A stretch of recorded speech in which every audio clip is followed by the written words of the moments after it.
disse, nós vimos a estruturação, vimos aí as situações que se amoldam dentro do acidente do trabalho. O que nós vamos ter? Com relação à empresa, nós temos, quando há um enquadramento, aí seria no caso de doença, né, o cruzamento da doença com o KNAI da empresa, e o INSS fala assim, ó, olha, isso aqui é um auxílio acidente, ou melhor dizendo, um auxílio doença acidentário espécie 91, porque eu constato o NTEP.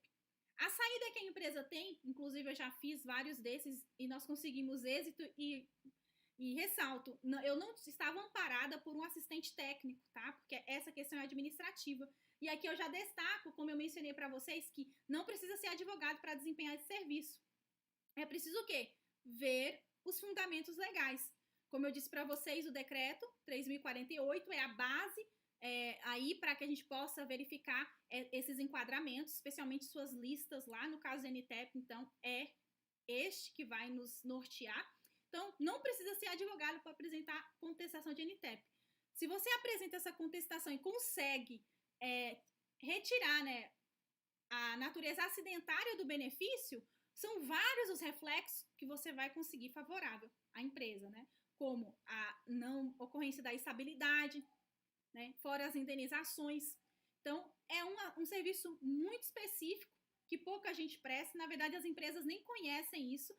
Então, a orientação que se dá é que a empresa faça um acompanhamento, uma gestão de afastados. Recebeu a caixinha do INSS, já verifica, porque o NTEP tem o prazo estabelecido e precisa ser observado. Outro meio, e aí seriam para outros tipos de enquadramento, não para o nexo técnico, que seria o quê? O recurso administrativo. Foi concedido auxílio doença acidentário, porque o INSS reconheceu a natureza acidentária da situação, mas não é caso de NTEP. Então, vamos apresentar um recurso perante a junta de recursos do INSS, 30 dias. Também não precisa ser advogado para fazer isso. Um outro serviço que é feito apenas no final do ano, que todo ano há uma mudança da alíquota, que é a contestação da FAP, que é o fator acidentário de prevenção, que a gente vai falar um pouco mais dele amanhã, tá? Especificamente, mas compete dizer que é um serviço que é muito específico. Então, para a gente conseguir, por exemplo, fazer nesse sentido, é preciso ter um contato com os contadores, porque eles que acompanham essa data, geralmente em novembro, e aí a gente tem que observar para poder desempenhar esse serviço. Você pode cobrar 8 mil, 10 mil para fazer uma contestação, porque o reflexo dela é muito importante, que pode diminuir a alíquota das contribuições cobradas da empresa, então é muito favorável à empresa, tá? Pode ainda oferecer aí um parecer jurídico acerca das implicações, e aqui todos os reflexos do acidente de trabalho em si, tá? E mostrar as soluções que tem diante de todo esse contexto, no caso, no âmbito administrativo. Ressalto mais uma vez que não precisa ser advogado, tá?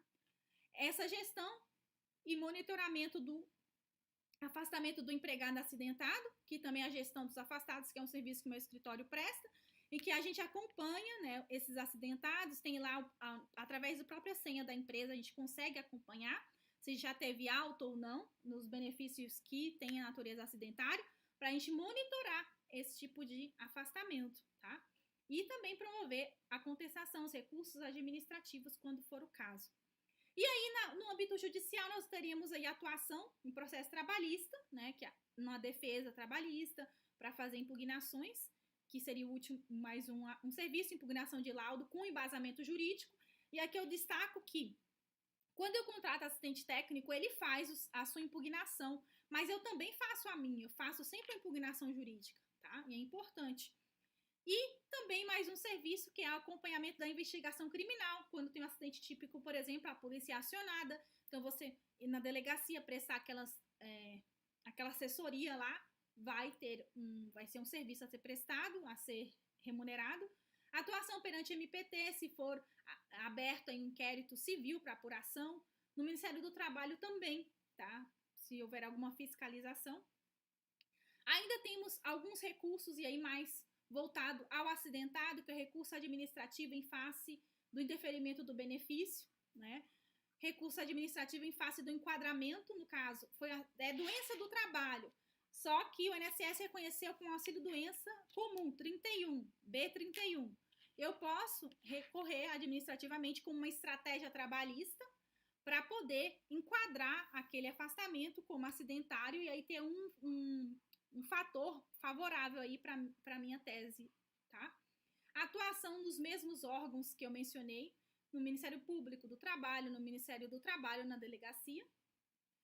Acompanhamento e orientação jurídica do acidentado, é muito importante, gente, que haja esse acompanhamento, para que ele não venha assinar nenhum documento. É claro que tem toda a primazia da realidade, tem todas essas teses aí que nós não podemos ignorar, mas o acompanhamento e a orientação é fundamental para que você tenha êxito aí na hora de elaborar a sua inicial, tá? Ação de concessão de auxílio acidente do trabalho, que é uma petição simples que a gente ajuiza perante a Justiça Estadual, porque é acidente do trabalho, tá? Ação trabalhista em razão do limbo, porque nesse caso, em muitos casos, o INSS cancela o benefício, cessa, e a pessoa fica sem receber do INSS e também da empresa. Fica nesse limbo. Então, qual é a forma que o trabalhador tem de obter aí o valor para sobreviver? É ajuizando uma ação com este propósito, de reconhecimento do limbo, para que a empresa pague os salários até o deferimento do benefício previdenciário, tá? Ação trabalhista em face do empregador, pleiteando todas as verbas que forem verificadas. E lembrando que amanhã vamos falar dos direitos, vamos falar de um a um dos direitos, gente. Então, tá uma aula imperdível, são praticamente 20 pedidos aí que você pode fazer com relação ao acidente de trabalho, tá? Impugnação do laudo. E temos um serviço muito interessante que é a obtenção de benefícios para o PCD, tá? Porque em muitos casos o acidentado, ele acaba tendo o quê? A sua incapacidade acaba tendo uma natureza de deficiência. Então, decorrência daquela incapacidade, ele vai passar a ter benefícios do PCD. Então, você pode prestar esses serviços para esse trabalhador acidentado. Então, vocês conseguem observar a quantidade de serviços que podem ser prestados por você, pelo seu escritório. Se você ainda não é advogado, como eu mencionei, você pode já desempenhar alguns desses serviços. Basta ter interesse de ler a lei, tá? Eu sempre falo para os meus alunos, leia a lei. Na lei há a resposta para muitas coisas. O que não tem resposta a gente inventa, né? Na interpretação. Brincadeiras à parte, mas vocês conseguem vislumbrar a quantidade de serviços que podemos desempenhar nessa seara?